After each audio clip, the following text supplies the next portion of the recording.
إن الحمد لله نحمده ونستعينه ونستغفره ونعوذ بالله من شرور أنفسنا ومن سيئات أعمالنا من يهده الله فلا مضل له ومن يضلل فلا هادي له وأشهد أن لا إله إلا الله وحده لا شريك له وأشهد أن محمدا عبده ورسوله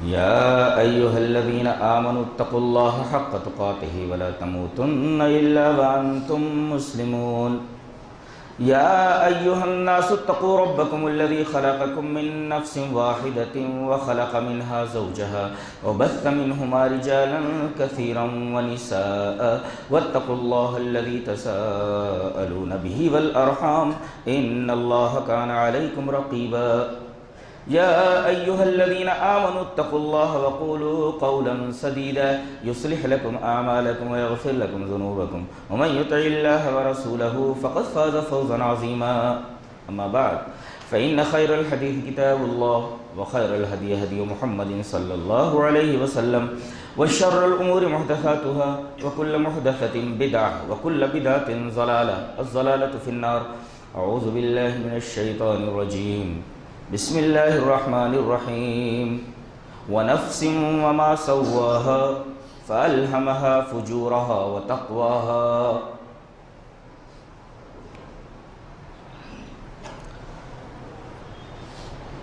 گفتگو کا موضوع ہے نفس کی حقیقت۔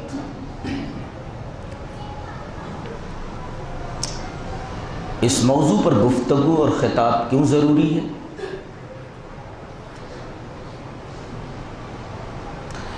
جواب اس کے یہ ہے کہ آدمی اگر اس کو بے لگام چھوڑ دے گا تو اس کے لیے جہنم طے، اور جس نے اس نفس کو اپنے کنٹرول میں کر لیا اس کا جنت میں جانا طے ہے۔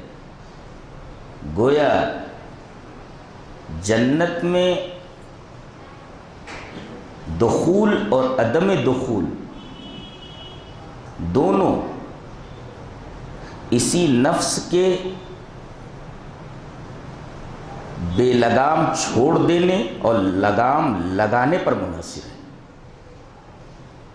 دلیل اللہ تبارک و تعالیٰ نے ارشاد فرمایا فَأَمَّا مَنْ طَغَى وَآثَرَ الْحَيَاةَ الدُّنْيَا فَإِنَّ الْجَحِيمَ هِيَ الْمَأْوَى وَأَمَّا مَنْ خَافَ مَقَامَ رَبِّهِ وَنَهَى النَّفْسَ عَنِ الْهَوَى فَإِنَّ الْجَنَّةَ هِيَ الْمَأْوَى۔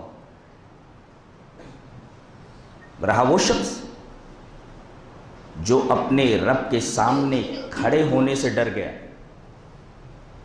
اسے ہمیشہ یہ خوف ستائے رہتا ہے کہ ایک دن اسے رب کی بارگاہ میں کھڑا ہونا ہے اور دنیا میں کیے گئے اپنے تمام کرتوتوں کا حساب دینا ہے، جواب دہی کرنی۔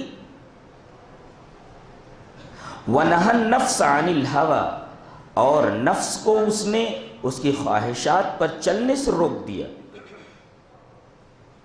نفس کی بات نہیں مانی اور غلط روٹ پر جانے سے اسے روک دیا۔ فَإِنَّ الْجَنَّةَ هِيَ الْمَأْوَى، تو جنت اس کا ٹھکانہ ہے۔ تو ہمارا یہ دعویٰ کہ اس موضوع پر خطاب اور گفتگو کیوں ضروری ہے اس آیت کریمہ سے واضح ہو گیا۔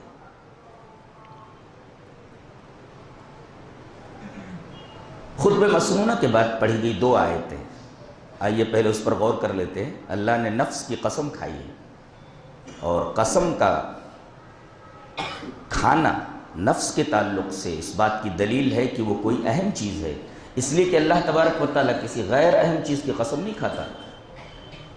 قسم ہے نفس کی، اس کا مطلب یہ کوئی اہم چیز ہے اور بندے کو اس کو اپنی نگاہ میں رکھنا چاہیے۔ اور پھر یہ قسم کھائی گئی وما سواہا، اور قسم ہے نفس کے تسویے کی۔ تسویہ سمجھیں؟ کوئی چیز آپ بنا رہے ہیں، مثلا کوئی مشین ہے، مشین کے ہر پرزے کو اس کے صحیح اور موزوں جگہ پر رکھ دینا، دیٹ از کالڈ تسویہ۔ آنکھیں جہاں ہیں، جہاں ضرورت ہے اللہ نے وہیں لگائی، کان جہاں رکھنے چاہیے تھے وہیں رکھے گئے، پیر جہاں مرکب کیے جانے تھے وہاں مرکب کر دیے گئے، وہاں ان کی ترکیب دے دی گئی۔ تو ہر شے کو، مشین کے ہر پرزے کو اس کے موضوع اور صحیح جگہ پر رکھنا، اسی کو تصفیہ کہتے ہیں۔ اللہ تبارک و تعالی نے نفس کو جب بنایا تو اس کے لیے جن جن چیزوں کی ضرورت تھی، اس کی ترکیب میں جن جن چیزوں کی ضرورت تھی اس کو صحیح جگہ پر رکھ دیا۔ یہ ہے نفس کا تصفیہ۔ تو قسم ہے نفس کی، وما سواہا، اور قسم ہے نفس کے تصفیے کی۔ اور آگے یہ بتایا گیا فَأَلْهَمَهَا فُجُورَهَا وَتَقْوَاهَا، ہم نے نفس کو بنایا، اس کا تصفیہ کیا، اور اسے ہم نے تقوی اور فجور، تقوی اور فجور سمجھیں کسے بولتے ہیں؟ آدمی زندگی بھر رب کے خوف کے سائے میں اگر زندگی گزارتا ہے تو یہ تقوی ہے، اور اگر رب کے خوف کے سائے سے الگ ہو کر کے زندگی گزار رہا ہے تو یہ فجور ہے۔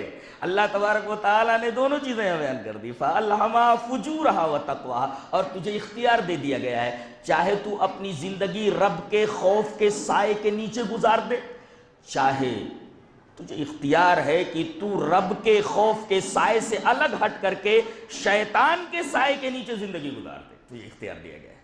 الہام دونوں کا کیا گیا ہے، یہ فجور ہے، یہ تقوی، یہ رب کے خوف کا سایہ ہے، یہ شیطان کا سایہ ہے۔ تجھے اختیار دے دیا گیا ہے کہ تو چاہے رب کے خوف کے سائے تلے اپنی زندگی گزارے، یا شیطان جو فجور کا داعی ہے اس کے سائے کے نیچے تو اپنی زندگی گزارے، تو یہ اختیار دے دیا گیا۔ کیا بات ہے، اللہ کی قسم، نفسیات پر دنیا کے اندر جتنی کتابیں لکھی گئی ہیں، قرآن حکیم کا تفسیر اور محاکمہ حرف آخر ہے اس موضوع کے تعلق سے۔ موضوع بڑا دقیق ہے، سب لوگ اس پر گفتگو نہیں کر سکتے، آدمی کے پیر کانپ جائیں گے نفس پر گفتگو کرتے ہوئے، بہت مطالعہ کرنا پڑتا ہے تب آدمی کسی نتیجے پر پہنچتا ہے، نہیں تو بحث نفس کے تعلق سے بہت الجھی ہوئی ہے۔ تو خطبہ مسنونہ کے بعد پڑھی گئی ان دو آیتوں کی ایک سرسری تشریح تھی۔ آئیے پہلے یہ جان لیں کہ نفس اور روح دونوں الگ الگ چیزیں ہیں، دونوں ایک ہی چیزیں ہیں، دونوں ایک ہی چیز ہیں۔ میں مانتا ہوں کہ دونوں ایک ہی چیز ہے، نفس اور روح دونوں ایک ہی چیز ہے۔ دلیل یہ حدیث پاک، وعن سلمۃ رضی اللہ تعالی عنہ قالت دخل رسول اللہ صلی اللہ علیہ وسلم ابی سلمۃ وقد شق بصره فاغمضه ثم قال ان الروح اذا قبض تبعه البصر، رواه ابن ماجہ فی کتاب ما جاء فی الجنائز۔ امام ابن ماجہ رحمہ اللہ، ابن ماجہ شریف کے اندر کتاب الجنائز کے اندر یہ روایت حضرت ام سلمہ رضی اللہ تعالیٰ عنہ سے، ام سلمہ رضی اللہ تعالیٰ عنہ سے روایت، بان ام سلمہ رضی اللہ تعالیٰ عنہ قال، وہ کہتی ہیں کہ ابو سلمہ کا انتقال ہو گیا، نبی کریم صلی اللہ علیہ وسلم وہاں تشریف لائے، دیکھا کہ ان کی آنکھیں کھلی ہوئی، موت کے بعد ان کی آنکھیں کھلی ہوئی، آپ آگے بڑھے اور آپ نے ان کی آنکھیں بند کر دی، فاغمض، آپ نے ان کی آنکھیں بند کر دی۔ ہم لوگوں کو بھی اس مرحلے میں جانا ہے، ہمارے ساتھ بھی یہی ہونے والا ہے، کچھ نہیں تو کل نہیں تو پرسوں لائن میں لگے ہوئے، فاغمض، یہ ڈر نہیں لگتا کہ ایک دن یہ سب کچھ چھوڑ کر چلے جائیں کہ دوبارہ آنا نہیں ہے؟ اب تو آدمی کو ڈر جانا چاہیے، خوف زدہ ہو جانا چاہیے۔ کوئی پکارے والا پکارتا ہے کہ آج فلاں صاحب کا انتقال ہو گیا، بیٹھے رہتے ہیں، چائے پیتے رہتے ہیں یا کھڑے ہو جاتے ہیں وغیرہ وغیرہ، لیکن اس سے ایک احساس لینا چاہیے کہ اس کی جگہ ایک دن ہم لینے والے ہیں۔ واللہ کہتا ہوں اگر یہ احساس دل میں تازہ ہوتا رہے تو گناہوں کی شرح کم سے کم بہت کم ہو جائے، اس کی جگہ آپ ہو سکتے اور ایک دن ہونا ہی ہے۔ تو نبی کریم صلی اللہ علیہ وسلم آئے، روح نکلنے کی وجہ سے ان کی آنکھیں کھلی رہ گئی تھی، وقد شق بصرہ، آنکھیں پھٹی ہوئی تھی، فاغمضہ، آپ نے ان کی آنکھیں بند کر دی، پھر جو لوگ وہاں بیٹھے ہوئے تھے آپ نے فرمایا ثم قال، پھر فرمایا ان الروح اذا قبض، جب فرشتے روح کو قبض کر کے لے کر چلتے ہیں تو تبعہ البصر، تو آنکھ اس کا تعاقب کرتی ہے۔ یہاں کون سا لفظ لایا گیا؟ روح۔ ان الروح، جب روح نکالی جاتی ہے تو آنکھ اس کا تعاقب کرتی ہے کہ وہ جا رہی ہے جو زندگی بھر میرے اندر تھی، میرے ساتھ تھی۔ تو یہاں روح کا تعاقب کرتی ہے آنکھ۔ آئیے ایک حدیث اور دیکھتے ہیں۔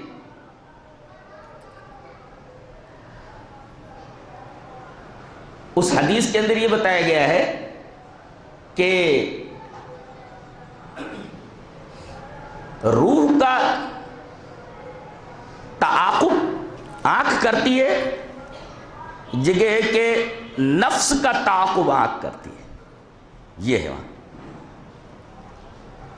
وہ حدیث بھی لے لیتے ہیں۔ وعن عائشہ رضی اللہ تعالی عنہا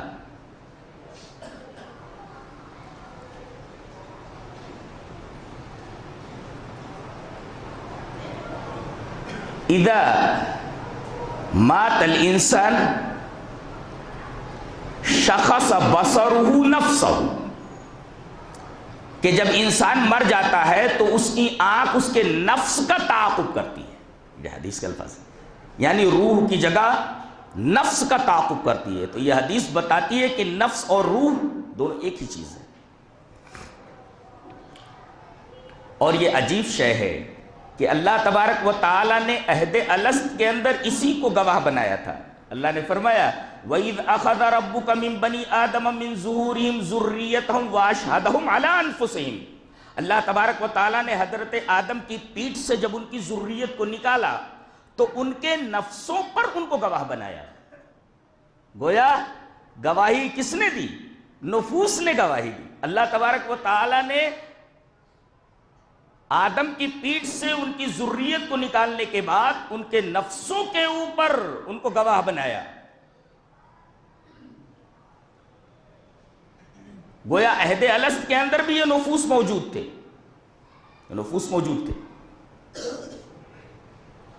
اور یہی وہ نفس ہے کہ جو اچھا بھی کرتا ہے اور برا بھی کرتا ہے، اور جو اس نے اچھا کیا ہے وہ بھی سامنے حاضر پائے گا، اور جو برا کیا ہے وہ بھی سامنے حاضر پائے گا۔ اس کا مطلب یہ ہوا کہ برا اور بھلا دونوں کام یہی نفس کرتا ہے۔ دلیل یہ آیت کریمہ یوم تجد کل نفس ما عملت من خیر محضرا وما عملت من سوء تود لو ان بینہ وبینہ امدا بعیدا، کہتے ہیں کہ اس دن یعنی قیامت کے دن ہر نفس جو اس نے اچھا عمل کیا ہے، ما عملت من خیر، جو اچھا عمل کیا محضرا، اس کو حاضر پائے گا، وما عملت من سوء، اور نفس نے جو برا عمل کیا ہے وہ بھی حاضر پائے گا، اس کو بھی حاضر پائے گا، اور تمنا کرے گا تود لو ان بینہ وبینہ امدا بعیدا، اس کے درمیان اور اس کے گناہ کے درمیان ایک لمبا فاصلہ ہوتا، کاش کہ یہ گناہ مجھے دیکھنے کو نہ ملتے۔ تو یہ آیت کریمہ بتا رہی ہے کہ نفس ہی اچھا کام کرتا ہے اور نفس ہی برا کام کرتا ہے۔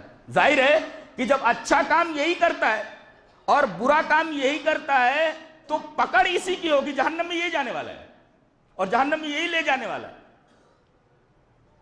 بھئی جو برا کام کرے گا اسی کو جہنم میں جانا ہے، بھلا کام جو کرے گا اسے جنت میں جانا ہے، تو جنت میں بھی یہی جائے گا اور جہنم میں بھی یہی جائے گا، اس لیے کہ برے کام کو اسی نے انجام دیا ہے اور اچھے کام کو بھی اسی نے انجام دیا ہے۔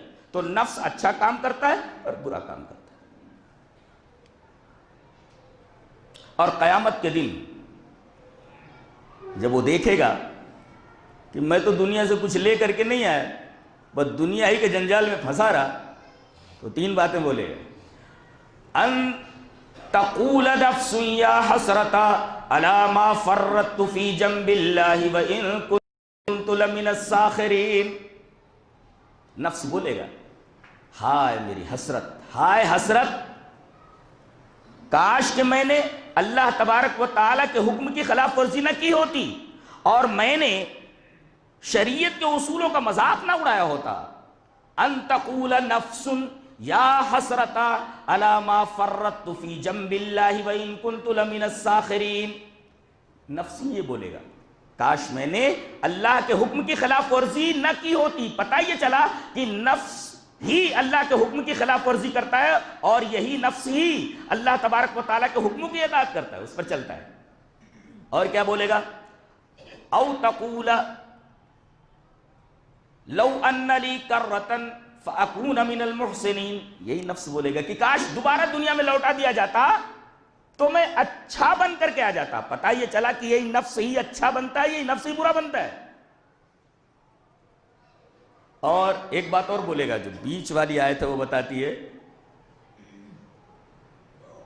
او تقول لو ان اللہ ہدانی لکنت من المتقین. نفس بولے گا کہ اگر اللہ نے مجھے ہدایت دی ہوتی تو میں اچھا بن جاتا. اس کا مطلب معاملہ تقدیر کے اوپر ڈال دے رہا ہے کہ میری تقدیر میں لکھا تھا کہ میں جہنم میں آؤں, میں جہنم میں آ گیا. سارا معاملہ اس نے تقدیر کے اوپر ڈال دیا. تو یہ تین باتیں وہ میدان حشر کے اندر کہے گا جب سامنے عذاب کو دیکھے گا. تو او تقول حین تری العذاب لو ان لی کرۃ فاکون من المحسنین. یہ تین باتیں بولے گا. گویا کہ افسوس کرنے والا بھی یہی ہے. یہ بات بھی معلوم ہے کہ اچھا کرنے والا بھی یہی ہے, برا کرنے والا بھی یہی ہے. جنت میں بھی یہ جانے والا ہے, جہنم میں بھی یہ جانے والا ہے. اسی طریقے سے اس کو اگر آپ نے کنٹرول کر لیا تو آپ کے لیے جنت ہے, اور اگر آپ نے اس کو بے لگام چھوڑ دیا تو آپ کے لیے جہنم ہے, جیسا کہ یہ آیت بتا رہی. اور یہی ہدایت پاتا ہے اور یہی ضلالت میں مبتلا ہوتا ہے. اللہ نے فرمایا وَمَنِ اهْتَدَىٰ فَإِنَّمَا يَهْتَدِي لِنَفْسِهِ. اور جو ہدایت پاتا ہے وہ اپنے نفس کے لیے ہدایت پاتا ہے. یہ آیت کریمہ بتا رہی ہے کہ ہدایت کا محل, ہدایت کو قبول کرنا یا نہ کرنا یہ نفس کا عمل ہے. اس کے سامنے ہدایت پیش کر دی جائے تو قبول کرنے والا کون؟ نفس. انکار کرنے والا کون؟ نفس. تو نفس ہی سب کچھ کرتا ہے اور اسی کو مرنا ہے, اسی کو موت کا مزہ چکھنا ہے. کل نفس ذائقۃ الموت. ہر نفس کو موت کا مزہ چکھنا ہے. مزہ چکھنے والا موت کا کون؟ یہی نفس.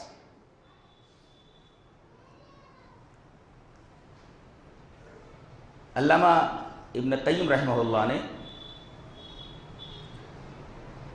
ایک بڑی پیاری بات لکھی ہے. وہ کہتے ہیں کہ نفس جو ہیں وہ تین قسم کے نہیں ہیں جیسا کہ بعض لوگوں کا خیال ہے, بلکہ نفس ایک ہی ہے. اس کی تین حالتیں ہیں, اس کی تین صفات ہیں. ایک ہے نفس امارہ, ایک ہے نفس لوامہ, ایک ہے نفس مطمئنہ. علامہ ابن قیم کا کہنا ہے کہ یہ نفوس تین نہیں ہیں بلکہ یہ ایک ہی نفس کی تین حالتیں ہیں, ایک ہی نفس کی تین صفات ہیں. اس سے پہلے کہ اس پر بحث کروں ایک آیت کریمہ اور نگاہ میں رکھ لیں. اللہ یتوفی الانفس حین موتها واللتی لم تمت فی منامها فیمسک التی قضى علیها الموت ویرسل الاخرى الى اجل مسمى.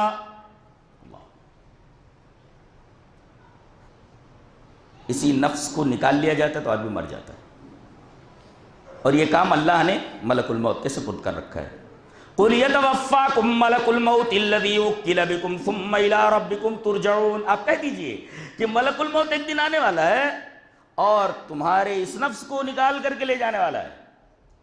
تو اللہ یتوفی الانفس حین موتها, آدمی کی جب موت آتی ہے تو اسی نفس کو نکال لیتا ہے, اور آدمی کو جب نیند آتی ہے تو اللہ اسی نفس کو معطل کر دیتا ہے, احساس و شعور سے عاری ہو جاتا ہے.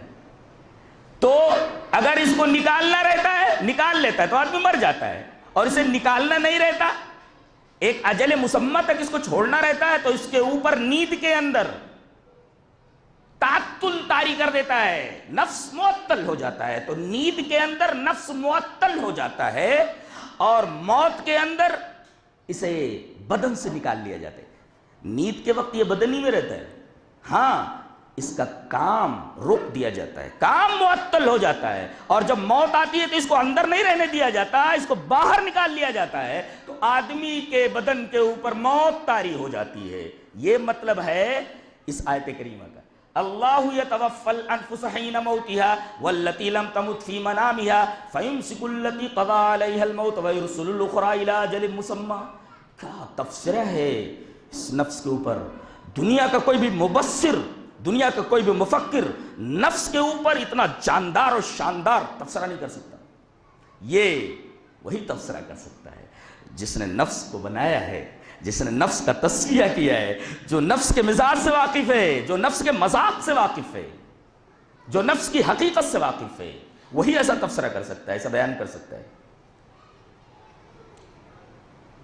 تو نفس کی تین حالتیں ہیں، نفس تو ایک ہی ہے، ایک ہے، اس کی تین حالتیں: نفس امارہ، نفس لوامہ، نفس مطمئنہ۔ بہت غور سے سنیے، یہ شروع حالت میں، ابتدائی حالت میں رہتا ہے، جب جیسے بچہ رہتا ہے تو یہ بچہ ہی ہوتا ہے، اور جیسے بچہ ہر الٹی سیدھی چیزوں کے لیے ضد کرتا ہے تو یہ بھی ایسے ہی رہتا ہے۔ کسی شاعر نے بہت اچھا کہا ہے، النفس کالطفل ان تہملہ شب علی حب الرضاع وان تفتمہ ینفتمی۔ وہ بولتا ہے کہ نفس کی مثال ایک بچے کی سی ہے۔ النفس کالطفل، طفل مینس چائلڈ، بچہ۔ النفس کالطفل ان تہملہ شب علی، اگر تم اس کو ڈھیل دے دو گے، چھوڑ دو گے، تو شب علی حب الرضاع وان تفتمہ ینفتمی، یہ کیا کرے گا؟ یہ ماں کا دودھ چھوڑے گا نہیں، ماں کا دودھ نہیں چھوڑا۔ مائیں اپنے بچوں کو کتنے سال دودھ پلائیں؟ 2 سال مکمل، لیکن اس سے پہلے ہی اس کے ہاتھ میں روٹیاں دینے لگتی ہیں، اسے کچھ کھلانے لگتی ہیں تاکہ یہ دودھ چھوڑ دے۔ اگر اسے دوسری چیزیں کھلانے کی ماں عادت نہ ڈالے، شاعر یہ کہتا ہے کہ یہ جوان ہو جائے گا، دودھ پیتا رہے گا، دودھ نہیں چھوڑتا ہے۔ ماں یہ جانتی ہے کہ میں دودھ چھوڑاؤں گی تو اس کو تکلیف ہوگی، اس کی رضا ہے ابتدائی اس کی۔ بچہ روتا ہے، نہیں مجھے دودھ ہی چاہیے، میں یہ نہیں کھاؤں گا، میں وہ نہیں کھاؤں گا، ضد کرتا ہے۔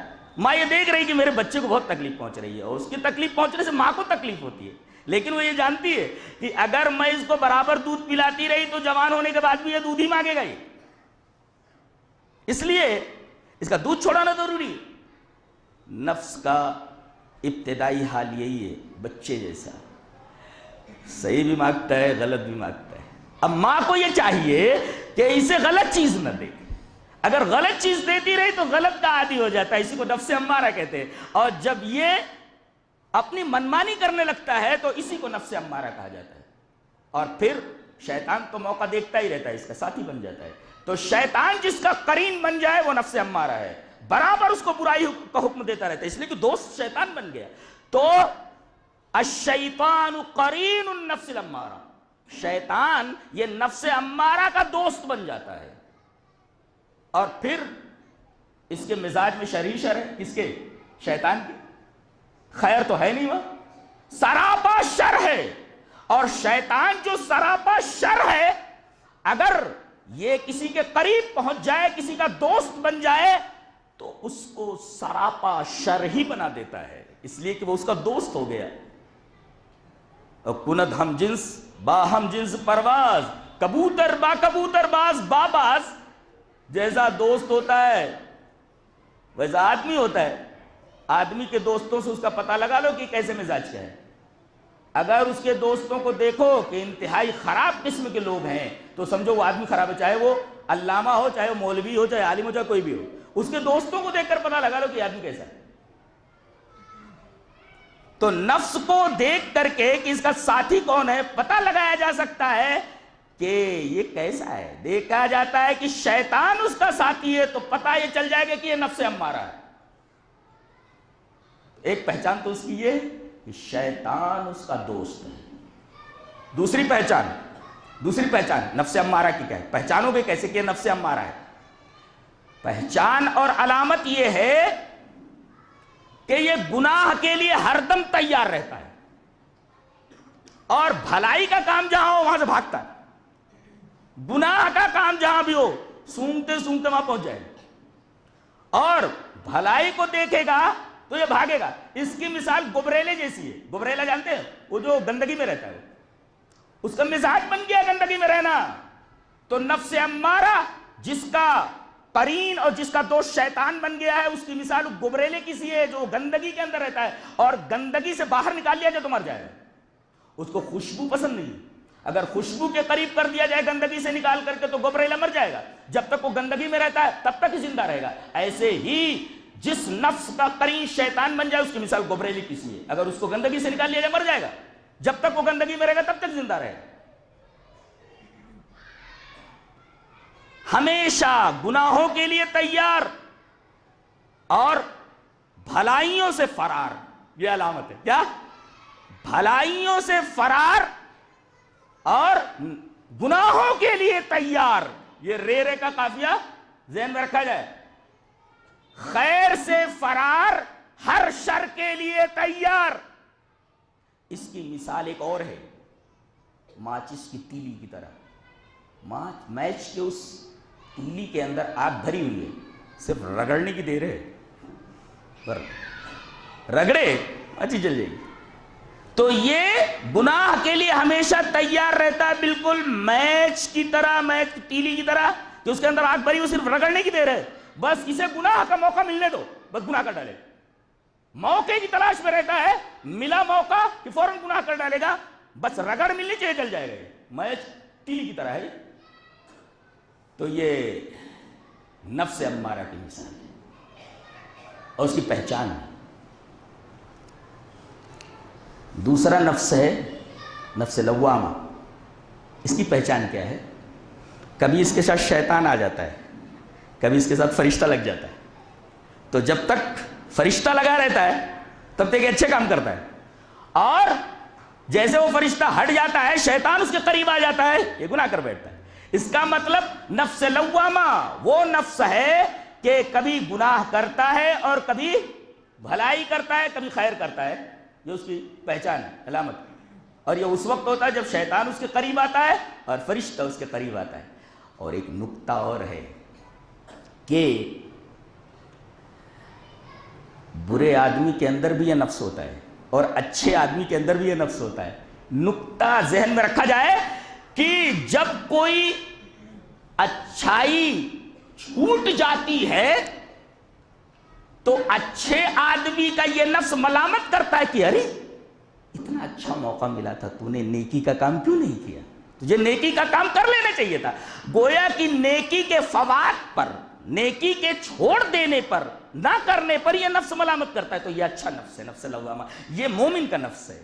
یعنی گویا کہ مومن کے نفس کو اگر دیکھا جائے تو وہ بھی نفس لوامہ ہی ہوتا ہے. نفس لوامہ ہوتا ہے کہ اگر کوئی بھلائی کا کام چھوٹ جائے تو ملامت کرتا ہے, ارے تو نے وہ بھلائی کا کام کیوں چھوڑ دیا. تو یہ مومن کا نفس لوامہ ہے. اور اگر کوئی گناہ کا کام تھا چھوٹ گیا تو ملامت کرتا ہے, کہتا ہے ارے گناہ کا کام کیوں چھوڑ دیا, تھوڑا مزہ لے لینا چاہیے تھا, لطف لے لینا چاہیے تھا. تو سمجھو کہ یہ نفس لوامہ یہ ایک گنہگار کا, ایک فاجر اور فاسق اور بدمعاش آدمی کا نفس ہے, نفس لوامہ. تو گویا کہ نفس لوامہ دونوں جگہ رہتا ہے. مومن کے اندر بھی یہ نفس رہتا ہے اور کافر اور فاجر اور فاسق کے اندر بھی یہ نفس رہتا ہے. تو اگر کوئی بھلائی فوت ہو جائے اور اس بھلائی کے فوت ہو جانے پر نفس ملامت کرنے لگے کہ وہ بھلائی کا کام تو نے کیوں چھوڑ دیا, افسوس وہ بھلائی کا کام چھوڑ گیا, کاش کر لینا چاہیے تھا. تو سمجھو یہ مومن کا نفس لوامہ ہے. اور کوئی گناہ کا کام تھا وہ چھوٹ گیا, اب نفس ملامت کر رہا ہے, ارے کیوں وہ گناہ کا کام تو نے چھوڑ دیا, کر لینا چاہیے تھا نا, تھوڑا سا مزہ مل جائے. تو یہ نفس لوامہ ایک بدکار کافر اور فاسق اور فاجر آدمی کا نفس ہے. تو نفس لوامہ دونوں جگہ. گویا کہ یہ نفس ایک برزخ کی طرح ہے, برزخ کی طرح ہے کہ اس کا ایک سرا فرشتے سے ملا ہوا ہے اور دوسرا سرا شیطان سے. اب جو غالب آ جائے وہی حرکت اس سے ہو جاتی ہے. دو کنارے ہیں نا, ایک کنارہ شیطان سے ملا ہوا ہے اور ایک کنارہ فرشتے سے ملا ہوا ہے. تو جو موقع دیتا طریقے کی حرکت اس نفس سے صادر ہوتی ہے.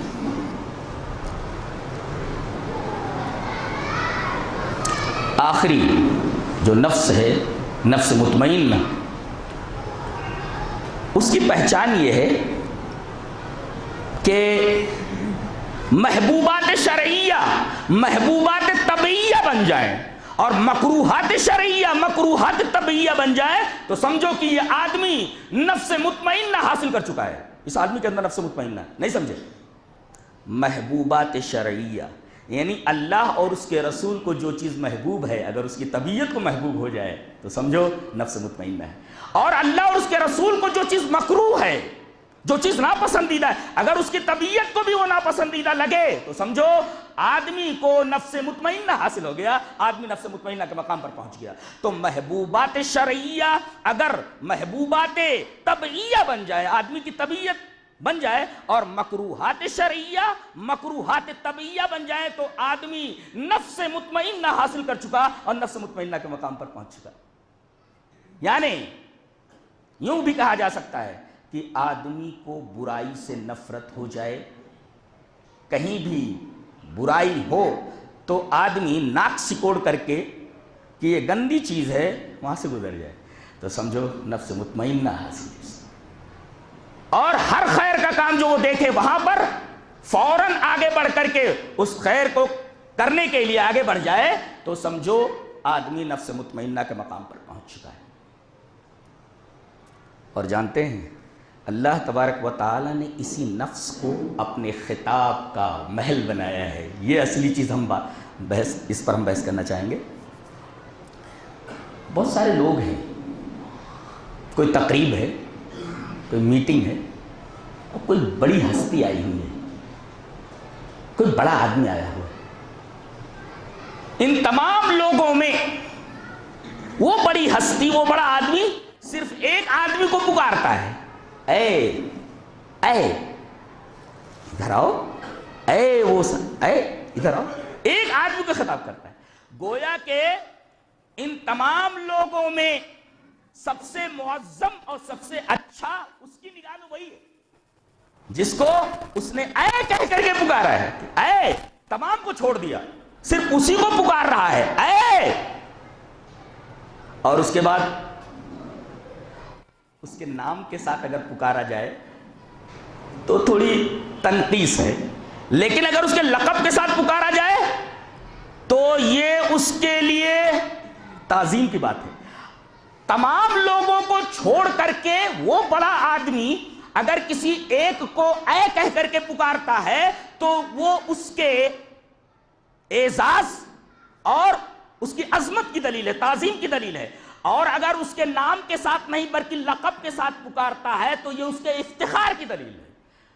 تو اے کہہ کر کے پکارنا تمام لوگوں کو چھوڑ کر کے اسی کو, یہ اس کی عظمت اور اس کے اعزاز کی دلیل ہے کہ اسے ہی اعزاز دیا گیا.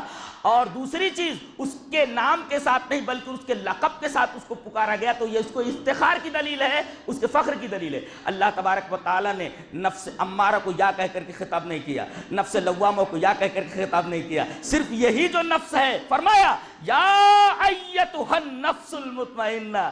عجیب بات ہے, کیا گفتگو ہے قرآن حکیم کی. دیکھ رہے ہیں آپ, نفس امارہ کے اندر گڑبڑی تھی, یا کہہ کر کے خطاب نہیں کیا گیا, اس لیے کہ بڑی ہستی پکار رہی ہے نا, جو سب سے بڑی ہے, جو عرش پر مستوی ہے, وہ پکارے اگر کسی کو تباہ. نفس امارہ کو یا کہہ کر کے نہیں پکارا, نفس لوامہ کو یا کہہ کر کے نہیں پکارا, یہی تیسرا نفس جو تھا نفس مطمئنہ, اسے یا کہہ کر کے پکارا. یعنی تو اس لائق نہیں اے نفس امارہ کہ تجھے خطاب کیا جائے یا کے ذریعے. اے نفس لوامہ تو اس لائق نہیں کہ تجھے یا کر کے خطاب کیا جائے. اے نفس مطمئنہ تو ہی ان تمام میں اس لائق ہے کہ تجھے یا کہہ کر کے بلایا جائے. تمام لوگوں کو نظر انداز کرتے, تمام سے صرف نظر کر کے تجھی کو پکارا جائے یا کے ذریعے. یہ تیرے تعظیم کی دلیل ہے, تیری عظمت کی دلیل ہے, تیرے اعزاز کی دلیل ہے. ہم تجھے اعزاز دے رہے ہیں. تو گویا کہ یہ اعزاز اللہ تبارک و تعالی نے نفس مطمئنہ کو دیا کہ تمام نفوس کو چھوڑ کر کے صرف خطاب نفس مطمئنہ سے کیا گیا. اور ایک اور بات ہے, جب نام لایا جاتا ہے تو بیچ میں ایھا کی فصل نہیں ہوتی. یہ تو نحو کا ایک طالب علم جانتا ہے.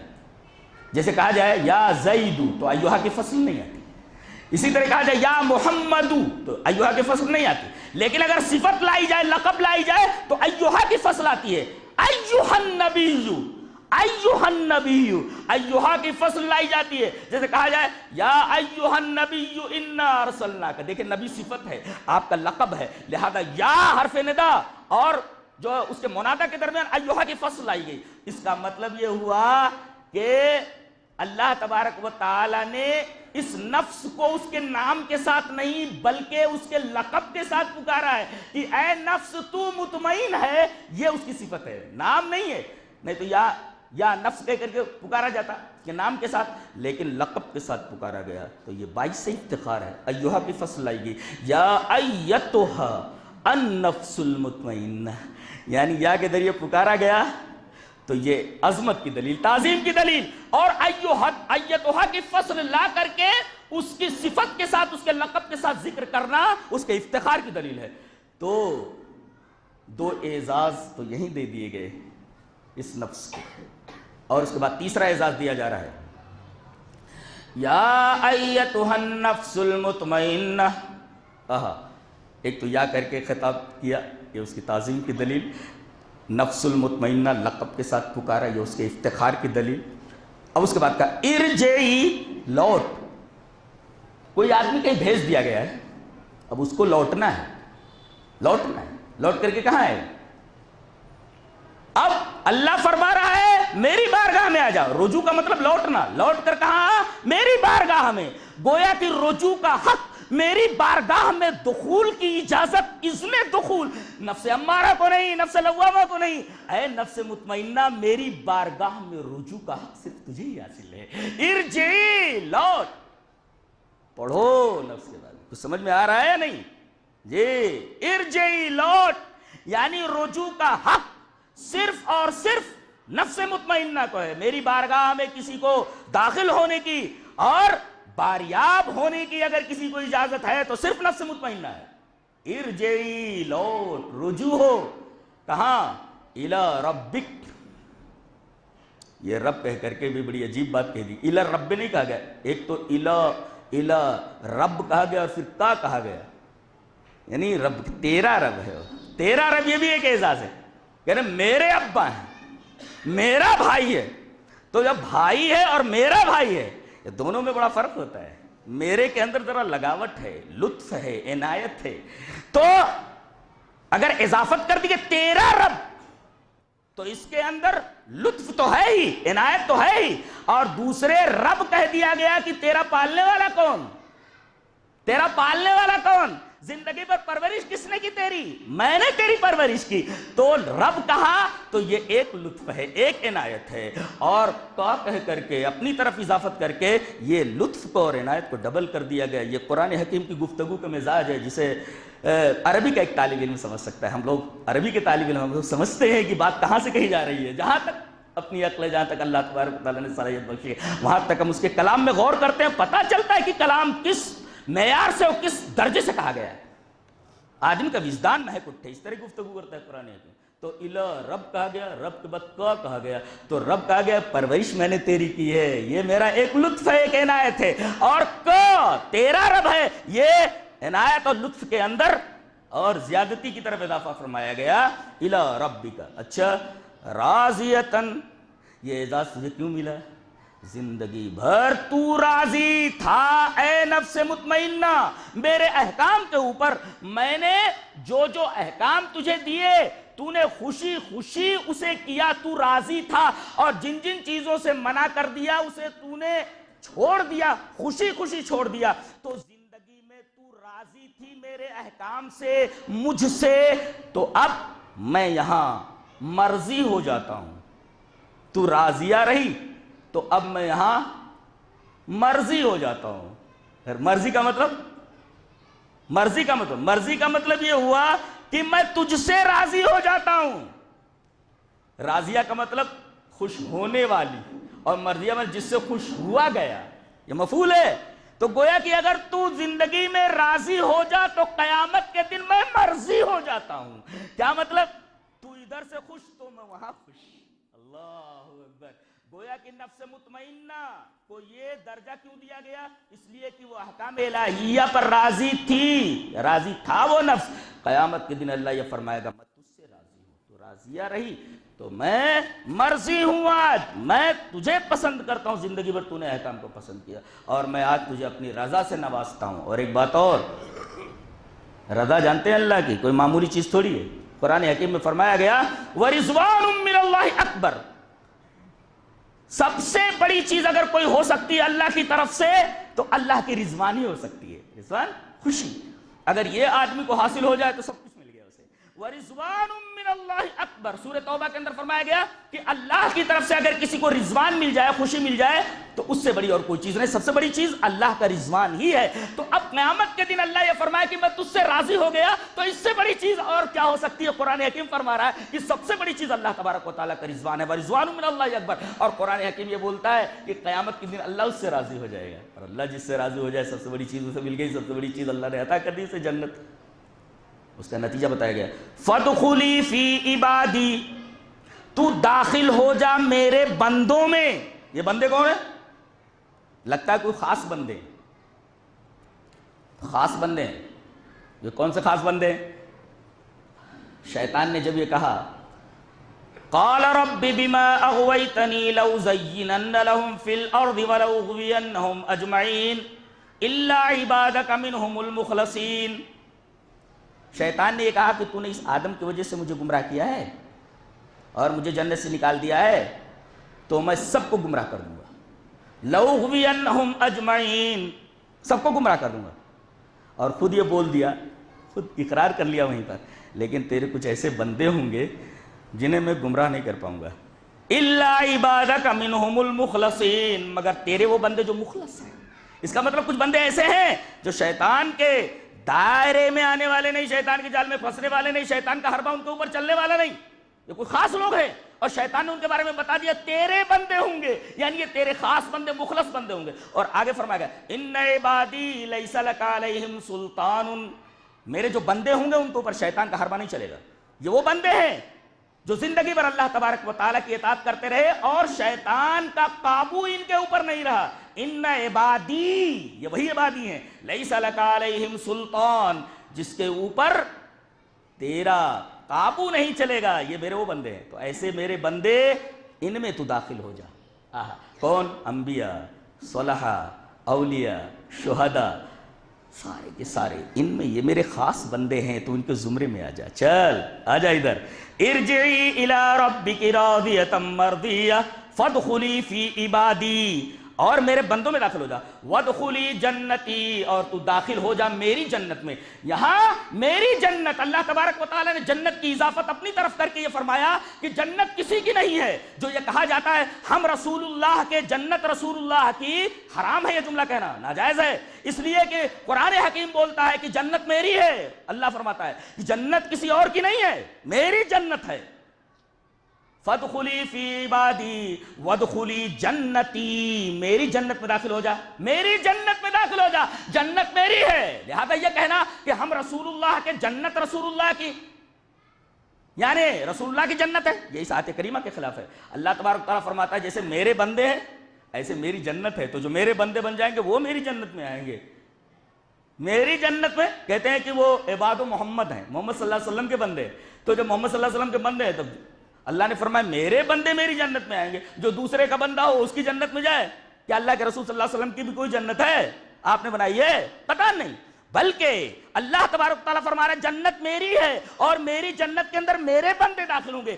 اس بندوں کے اندر, عبادی عبد کی جمع ہے, اس کے اندر اولیاء, انبیاء, صلحاء, شہداء, سب کے سب شامل ہیں.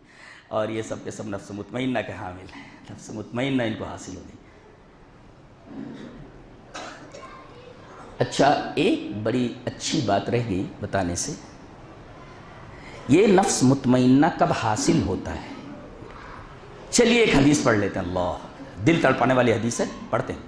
حدیث اس طرح, وعن عائشہ رضی اللہ تعالی عنہا انہا فقدت النبی صلی اللہ علیہ وسلم من مضجعی فلمسته بیدیها فوقعت علیہ وهو ساجد وهو یقول اللہم ربی آتنی رب آتنی تقواها یا رب آت تقواها زکها انت خیر من زکاها انت ولیجها و مولاها رواه احمد فی مسندہ. بڑی پیاری حدیث ہے, تو ڈر لگ رہا مجھے بیان کرتے ہوئے. حضرت عائشہ رضی اللہ تعالیٰ عنہ کی باری ہے. آپ حضرت عائشہ کے ہیں, حجرہ چھوٹا سا ہے, 10 بائی 10 کا ہوگا, چھوٹا سا حجرہ ہے. اچانک حضرت عائشہ رضی اللہ تعالیٰ عنہ کی آنکھ کھل گئی. تو جیسے عورتیں ہوتی ہیں نا, بازو میں شال لٹا رہتا ہے تو کبھی کبھی ایسے ہاتھ چلا جاتا ہے کہ کہاں ہے وہ, ایسا. تو نبی کریم صلی اللہ علیہ وسلم آپ کے پاس سوئے ہوئے تھے اور حضرت عائشہ اچانک اٹھی تو آپ نے اپنا ہاتھ ایسے بڑھایا آگے تو دیکھا آپ بستر پر نہیں ہے. فقدت النبی صلی اللہ علیہ وسلم, ارے نبی کہاں غائب ہو گئے, کہاں چلے گئے؟ اٹھ بیٹھی گھبرا کر کے, دیکھا تو ہے نہیں پورے بسترے کے اوپر. فلمست بیدہا, اپنے ہاتھ سے انہوں نے چھوا ایسے ایسے, لیکن کہیں آپ بستر کے اوپر نہیں تھے. گھبرا کر کے اٹھی اور لڑکھڑا کر کے کسی چیز کے اوپر گر پڑی. وہ نبی کریم صلی اللہ علیہ وسلم تھے, نیچے آپ بیٹھے, آپ سجدے میں تھے, وہ ساجد, آپ سجدے میں تھے. حضرت عائشہ جب اٹھی تو لڑکھڑا کر کے آپ کے اوپر گر پڑی. غور فرمائیے, ہمارے ہاں تو کئی لائٹیں جلتی رہتی ہیں, غریبی اتنی ہے کہ گھر میں لائٹ نہیں ہے. حضرت عائشہ کو پتہ نہیں ہے کہ میرا شوہر کدھر ہے, میرا رسول کدھر ہے. انہوں نے بستر کے اوپر تلاش کیا تو ملے نہیں. اٹھی تو گھبرا کر کے کسی چیز کے اوپر گر پڑی, اس لیے کہ کمرے میں اندھیرا تھا, چراغ جلانے کے لیے تیل نہیں ہے. اندھیرے میں انہوں نے ٹٹولا کہ میں جس چیز کے اوپر گری ہوں وہ کوئی چیز نہیں ہے, میرا رسول ہے, میرا شوہر ہے. اور سجدے میں پڑا ہوا وہ ساجد اللہ. آپ کو کچھ سمجھ میں آیا؟ یہ ہے در حقیقت جنت میں جانے کا سبب. بیوی سو رہی ہے مگر وہ سجدے میں ہے شوہر. اللہ, دنیا کا کوئی سکون اس سکون کے برابر نہیں ہو سکتا. ہم لوگوں کو توفیق ہی نہیں ہوتی ہے. اللہ یہ توفیق ہمیں عطا کرے کہ کم سے کم رات میں سجدے میں گرا ہوا ہو اور آدمی اللہ سے بات کر رہا ہو. اس سے سکون کی اور طمانینت کی چیز دنیا میں اور کوئی نہیں ہو سکتی. وہ لذت دنیا میں کہیں کسی جگہ پر نہیں مل سکتی کہ آدمی تنہائی میں رات کی تاریکی میں رب کے سامنے سجدے میں گرا ہوا اور رو رہا ہو اور اس کی بیوی سو رہی. وہ ساجد, جب ان کو ٹٹولا تو دیکھا کہ یہ تو میرا شوہر ہے, سجدے میں گرا ہوا. وہ ساجد, آپ سجدے میں ہیں, وہ یقول, اور یہ دعا فرما رہے, رب آتے نفسی تقواہا. یہ حدیث کے الفاظ ہیں, رب آتے نفسی تقواہا, اے میرے رب میرے نفس کو تقوی عطا کر دے. زکہا انت خیر من زکاہا, اس کو تو صاف کر دے, تو بہترین صاف کرنے والا ہے. انت ولیہا و مولاہا, تو اس کا نگراں ہے, تو اس کا ولی ہے. اے اللہ اگر تو نے میرے نفس کی نگرانی کر دی تو یہ نفس صحیح راستے پر آ جائے گا. اے اللہ اس کے اندر کچھ خامیاں آ گئی ہیں تو اے اللہ اس نفس کو تو صاف کر دے.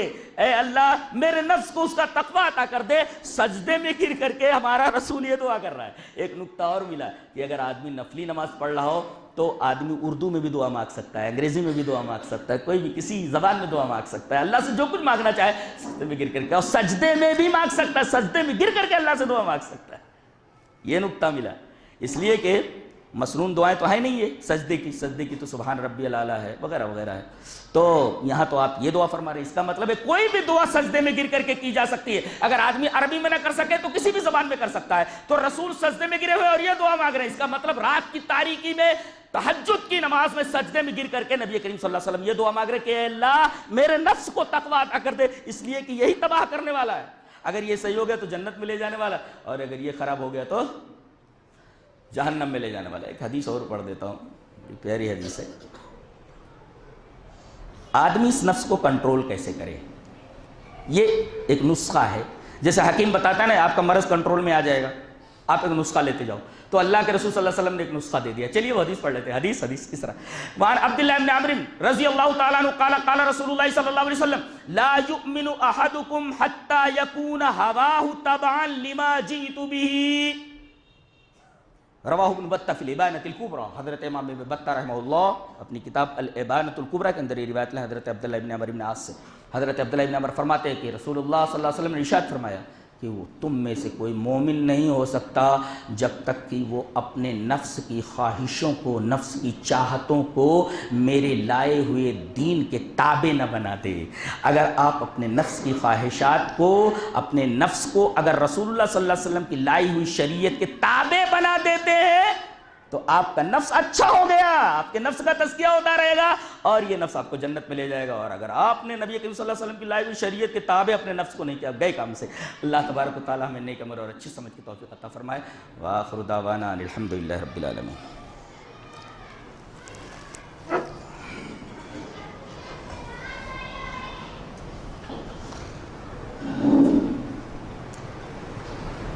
حضرات گرامی، خطبہ ثانیہ سے پہلے ایک اعلان آپ کے سامنے پیش کر دوں۔ 5 تاریخ کو ایک ہمارے عزیز ہیں، بہت اچھے مقرر ہیں، بہت اچھا بولتے ہیں، موضوع کو نبھاتے ہیں اور نیک بھی ہیں، فضل الرحمن اٹاوا سے تو 5 تاریخ کو یہاں آ رہے ہیں، 5 مارچ کو، اور بھی کچھ چوک کے پاس ہی یہ جلسہ منعقد ہونے والا ہے۔ اللہ نے چاہا تو میں بھی شریک رہوں گا، تو وہ تشریف لا رہے ہیں۔ نوجوان چونکہ کر رہے ہیں، ہم نوجوانوں کو جانتے ہیں آپ، اکثر تو اس میں نلے ہوتے ہیں بیچارے، کوئی مل گیا تو مل گیا، تو یہ سب کر رہے ہیں، اپنی جیب سے بھی کچھ لگائیں گے۔ لہذا میں یہ بولتا ہوں کہ ابھی بھی کچھ دے دیں، ابھی نکلتے ہوئے، میرا خیال ہے جیب میں جو لائے ہیں وہ دے کر کے پورا چلے جائیں، اور دوسرے ان تک، آپ تک وہ لوگ اگر پہنچیں تو زیادہ سے زیادہ دے دو، ہاں، تاکہ اس پروگرام کو ڈیل کرنے کے بعد دوسرا پروگرام بھی ہم لوگ کر سکیں۔ صحیح بات ہے، اور میں تو دیتا ہی رہتا ہوں، میں جو کہتا ہوں نا وہ میں کرتا ہوں، میں پہلے ہی کر دیتا ہوں، جی میری عادت ہے۔ تو یہ اعلان ہے، ابھی نوجوان وہاں کھڑے رہیں گے، آپ سب دے کر کے جاؤ، اور پرسنلی آپ کے پاس پہنچو تو زیادہ سے زیادہ ان کا تعاون کرو، جلسے کے اندر کوئی اڑچن نہیں آنی چاہیے۔ الحمدللہ نحمدہ ان الحمدللہ نحمدہ ونستعینہ ونستغفرہ ونعوذ باللہ من شرور انفسنا ومن سیئات اعمالنا من یهد اللہ فلا مضل له ومن یضلل فلا هادی له واشهد ان لا الہ الا اللہ وحدہ لا شریک له واشهد ان محمدا عبدہ ورسولہ۔ یا ایھا الذین آمنوا اتقوا اللہ حق تقاتہ ولا تموتن الا وانتم مسلمون۔ یا ایھا الناس اتقوا ربکم الذی خلقکم من نفس واحدہ وخلق منها زوجها وبث منهما رجالا كثيرا ونساء واتقوا الله الذی تساءلون به والارحام ان اللہ کان علیکم رقیبا۔ یا ایھا الذین آمنوا اتقوا اللہ وقولوا قولا سدیدا یصلح لکم اعمالکم ویغفر لکم ذنوبکم ومن یطع اللہ ورسولہ فقد فاز فوزا عظیما۔